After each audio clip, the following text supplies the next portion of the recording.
the manpower that Nigeria had planned to have for its post-colonial manpower evaporated. And that was the beginning of our traverse in education.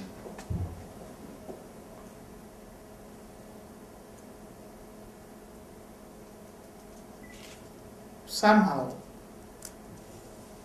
the university education was not on the developmental list of IMF and World Bank. And this was very strange. And the leaders took it religiously. If the IMF has said so, it is the word. And so they began to antagonize.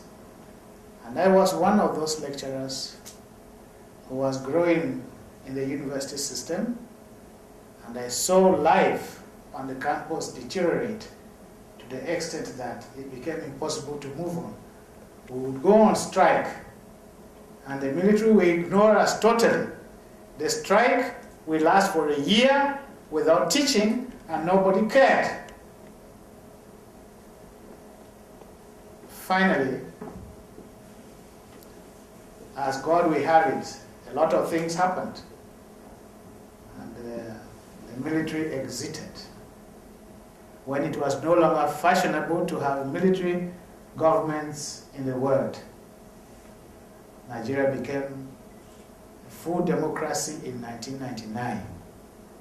And today, we are a country that is 12 years old as a democracy.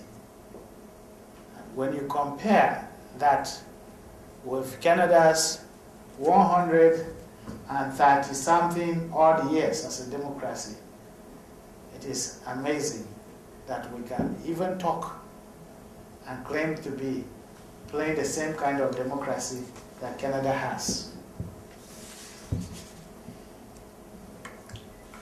Nigeria is the most populous country in Africa. Our population is 154 million people. So even though Canada is 10 times larger than us in size, our size is about the size of Ontario.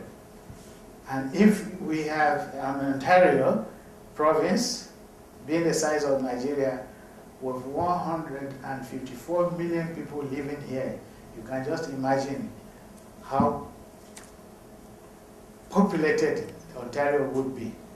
But of course, we don't have the lakes that you have, so there's some land. If you will not see that we're so, population is not so choked either.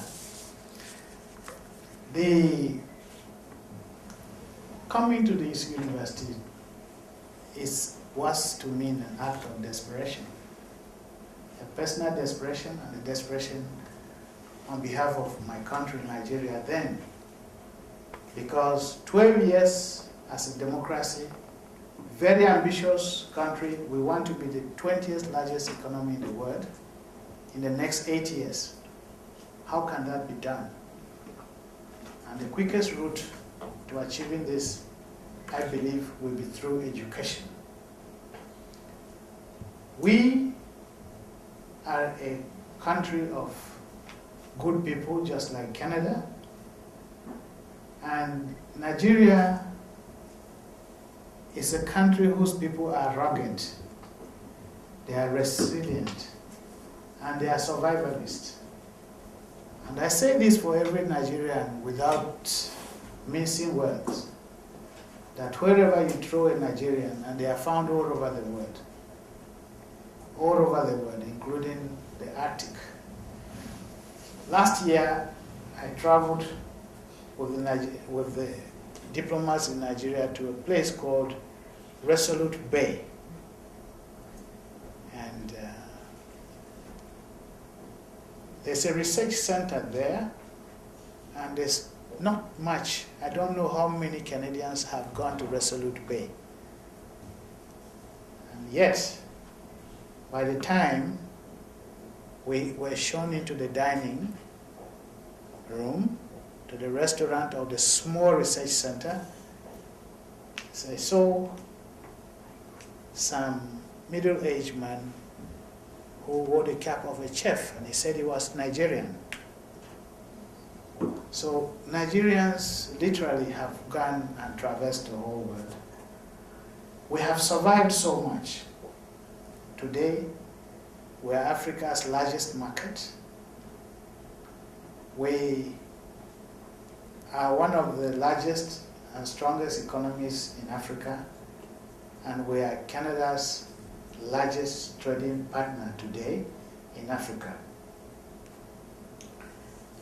Nigeria has been a country whose values of social responsibility for the less privileged made us to invest heavily in guaranteeing a better life for other Africans.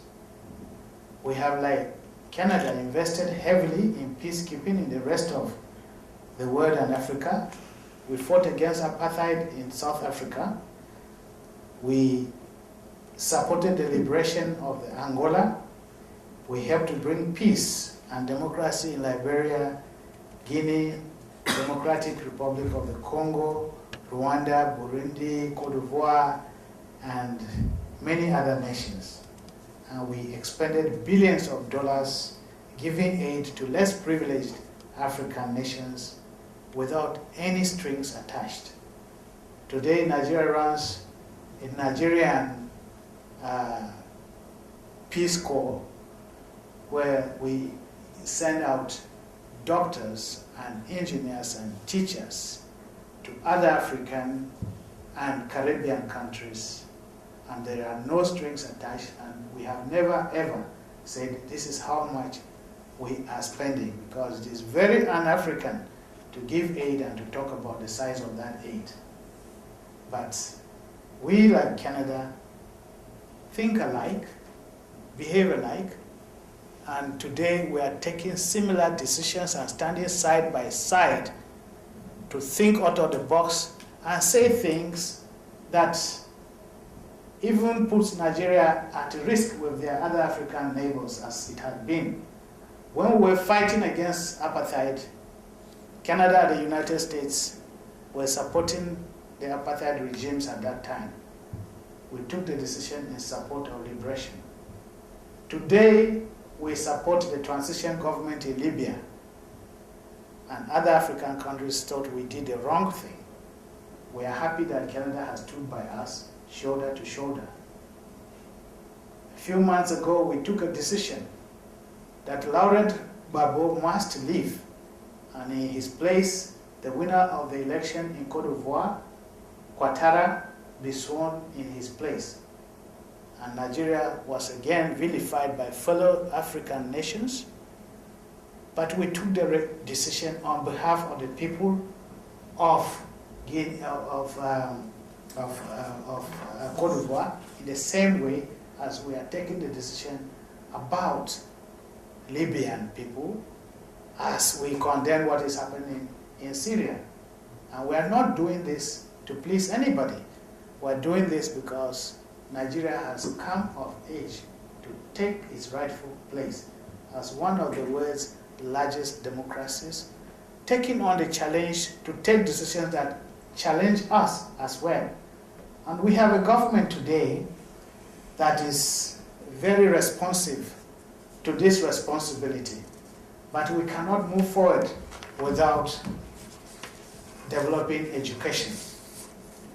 Our country is assailed by problems that have crept over much of the rest of the world. And in the last 3 months, Nigeria has suffered, becoming a victim of terrorism, where for the first time we are witnessing suicide bombing in Nigeria and terrorist attacks. So the world has changed,